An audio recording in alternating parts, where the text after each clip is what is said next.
বিসমিল্লাহির রহমানির রহিম। আমি মোহাম্মদ জাকির হোসেন, সহকারী শিক্ষক, ব্যবসায় শিক্ষা, বাঘাদিগণ উচ্চ বিদ্যালয়, চাঁদপুর সদর, চাঁদপুর। প্রিয় শিক্ষার্থীরা, তোমরা সবাই কেমন আছো? আশা করি আল্লাহর রহমতে ভালো আছো। মহামারী করোনা ভাইরাসের মধ্যে দিয়েও তোমরা হয়তো পড়াশোনার মধ্যে লিপ্ত আছো। তার পাশাপাশি আমরাও চেষ্টা করে যাচ্ছি তোমাদেরকে কিছু কিছু বিষয়ে ধারণা দেওয়ার জন্য। আজকে আমি যে টপিকসটি নিয়ে আলোচনা করব সেটা হলো নবম শ্রেণী ফিন্যান্স ও ব্যাংকিং অধ্যায় 3, অর্থের সময়মূল্য।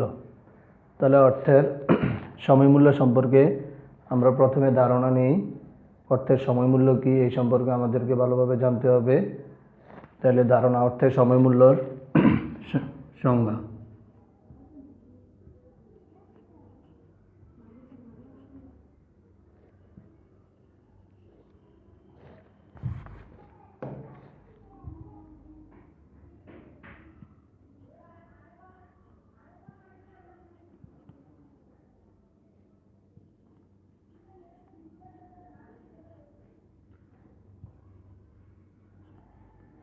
সময়ের সাথে সাথে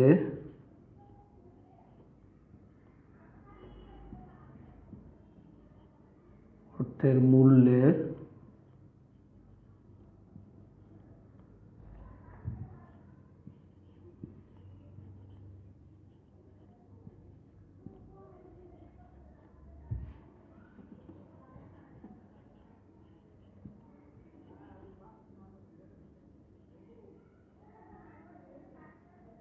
সময়ের সাথে সাথে অর্থের মূল্যের যে তারতম্য বা পার্থক্য ঘটে তাকে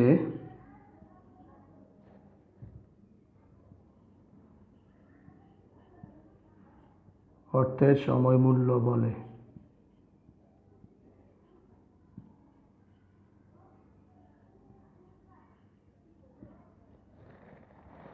তাহলে সময়ের সাথে সাথে অর্থের মূল্যের যে তারতম্য বা পার্থক্য ঘটে তাকে অর্থের সময়মূল্য বলে। একটা এক্সাম্পলের মাধ্যমে আমরা জিনিসটা ক্লিয়ার হই।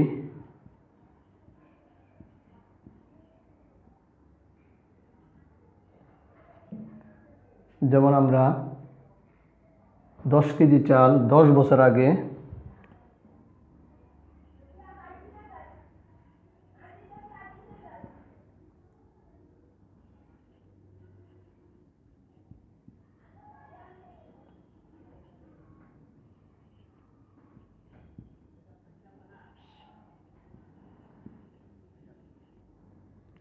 ক্রয় করতাম 150 টাকা দিয়ে,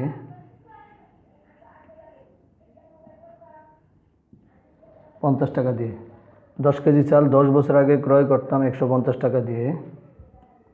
বর্তমানে সেম জিনিস, বর্তমানে একই চাল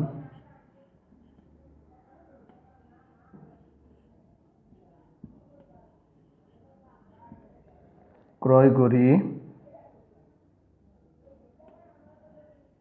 500 টাকা দিয়ে।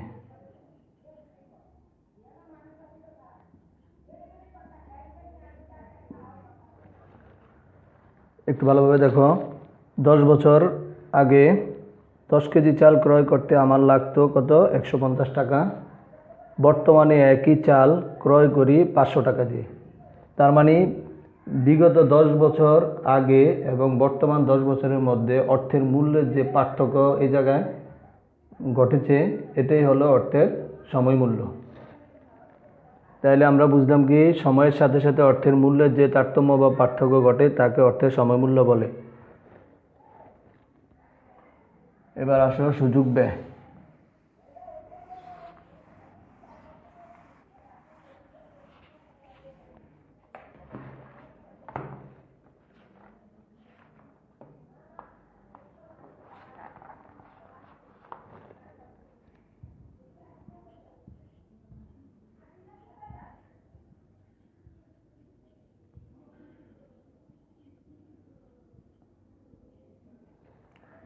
কোনো একটি প্রকল্পে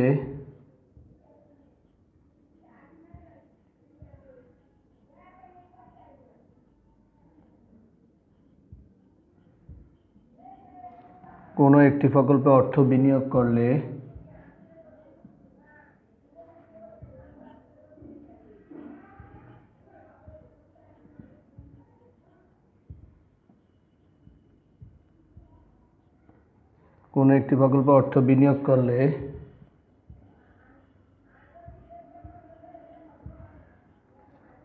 অন্য কোনো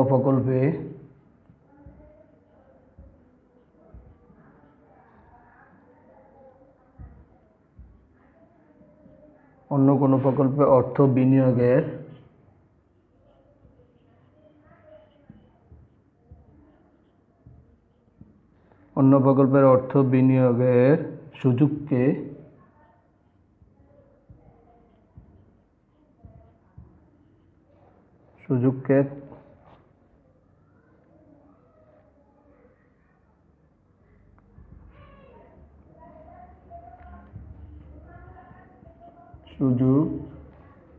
ত্যাগ করাকে সুযোগ ব্যয় বলে।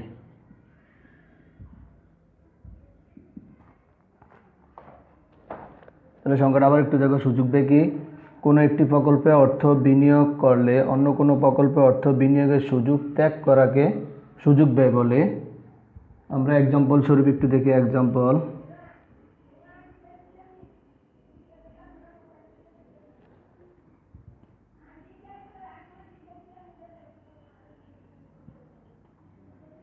একটা ধরলাম প্রকল্প 1,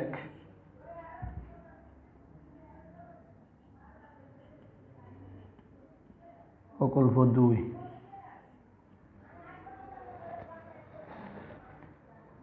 প্রকল্প 1 সুযোগ ব্যয় দেখো, ভালোভাবে একটু বুঝো। প্রকল্প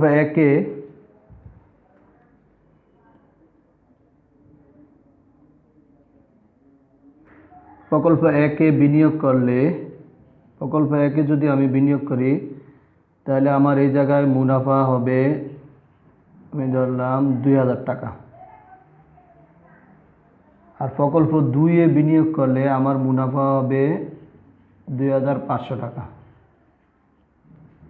এখন আমি কোন প্রকল্পে বিনিয়োগ করব? অবশ্যই যে প্রকল্পে আমার প্রফিট বেশি হবে আমি ওই প্রকল্পে বিনিয়োগ করব। তাহলে আমার প্রকল্প 2 মুনাফা হবে 2500 টাকা, অবশ্যই আমি এই প্রকল্পে বিনিয়োগ করব।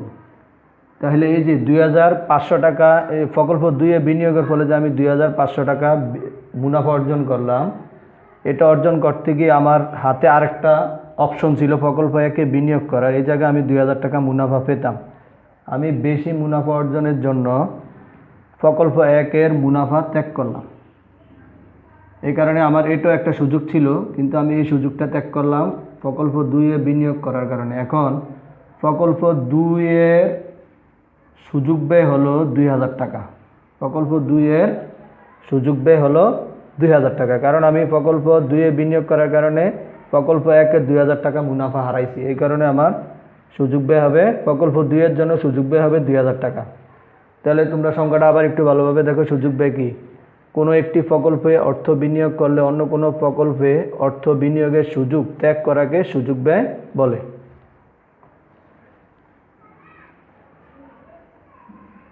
এবার আমরা 3 নম্বরে যাই, অর্থের সময় মূল্যের কারণ।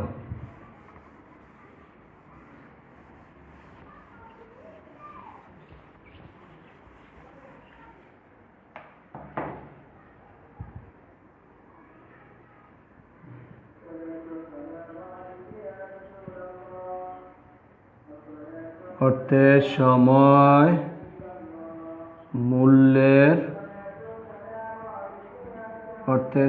মূল্যের কারণ। অর্থের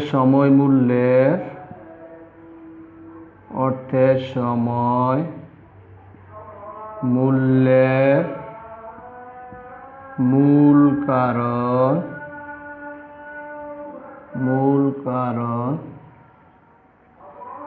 হলো, অর্থ সময় মূল্যের মূল কারণ হলো সুদের হার।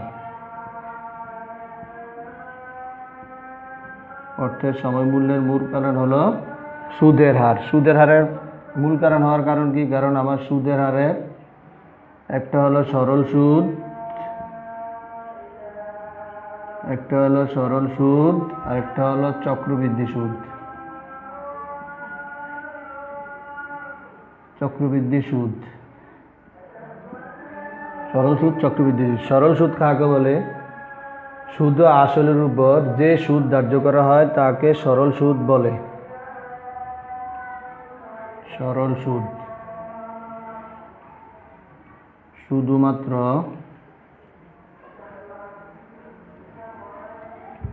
আসলের উপর,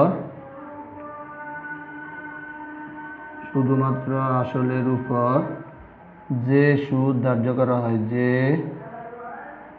সুদ ধার্য করা হয় তাকে সরল সুদ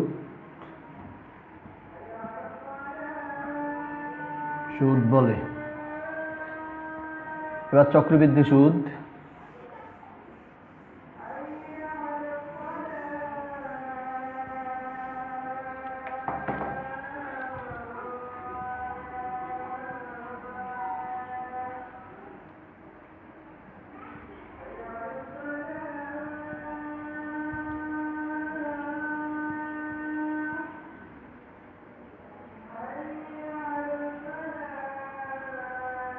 সুদ আসলের উপর যে সুদ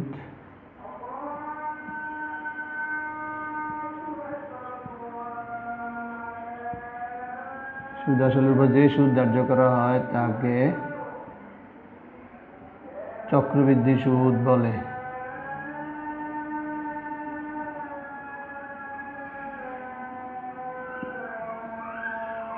সরল সুদ এবং চক্রবৃদ্ধি সুদের মধ্যে পার্থক্য পরিলক্ষিত হয়। চক্রবৃদ্ধি সুদের ক্ষেত্রে মুনাফার পরিমাণ বেশি হয়, সরল সুদের ক্ষেত্রে মুনাফার পরিমাণ কম হয়। কারণ সরল সুদে প্রতি বছর আসল টাকার উপর সুদ ধার্য করা হয়, কিন্তু চক্রবৃদ্ধি সুদের ক্ষেত্রে প্রতি বছর সুদ এবং আসল যোগ করে পরবর্তী বছরে আবার সুদ এবং আসলের উপর সুদ ধার্য করা হয়। এভাবে প্রতি বছর সুদ এবং আসলের উপর পর্যায়ক্রমিকভাবে সুদ ধার্য করা হয়, বিধায় সরল সুদ এবং চক্রবৃদ্ধি সুদের মধ্যে পার্থক্য পরিলক্ষিত হয়। তাহলে সরল সুদ কি? শুধুমাত্র আসলের উপর যে সুদ ধার্য করা হয় তাকে সরল সুদ বলে। চক্রবৃদ্ধি সুদ কি? সুদ আসলের উপর যে সুদ ধার্য করা হয় তাকে চক্রবৃদ্ধি সুদ বলে।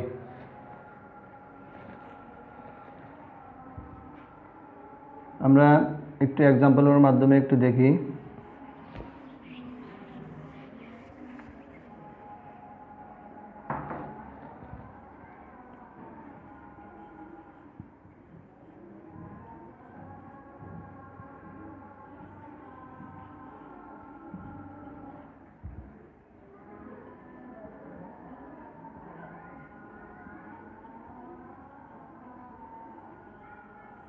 সরল সুদ, চক্রবৃদ্ধি সুদ। সরল সুদ আমি ধরলাম আমার আসল 100 টাকা, 100 টাকা 10% 10 টাকা।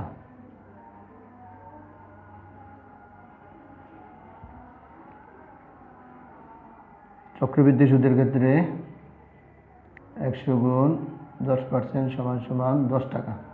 প্রথম বছরে দোনোটার টাকাই সমান হবে। দ্বিতীয় বছরে সরল সুদের ক্ষেত্রে দ্বিতীয় বছরেও 100 টাকার উপরে হবে 10% 10 টাকা।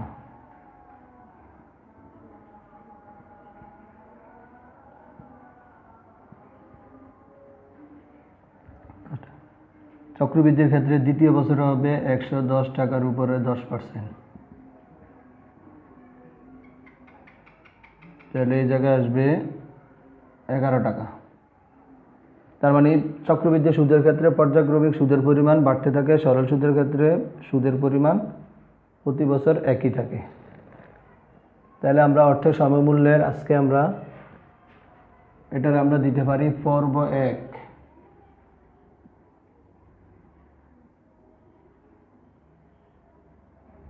পর্ব 1-এ আমরা আজকে কি কি শিখলাম? অর্থের সমমূল্যের ধারণা, সুযোগ ব্যয় বলতে আমরা কি বুঝি, বিস্তারিত ব্যাখ্যা, অর্থের সময়মূল্যের কারণ। এই 3টা টপিকস তোমরা ভালোভাবে দেখবা। তাহলে অবশ্যই তোমরা অর্থের সমমূল্য সম্পর্কে অনেকটা আয়ত্ত করতে পারবা। এই বলে আজকের ক্লাস এখানেই শেষ করলাম। আসসালামু আলাইকুম ওয়া রাহমাতুল্লাহি ওয়া বারাকাতুহু।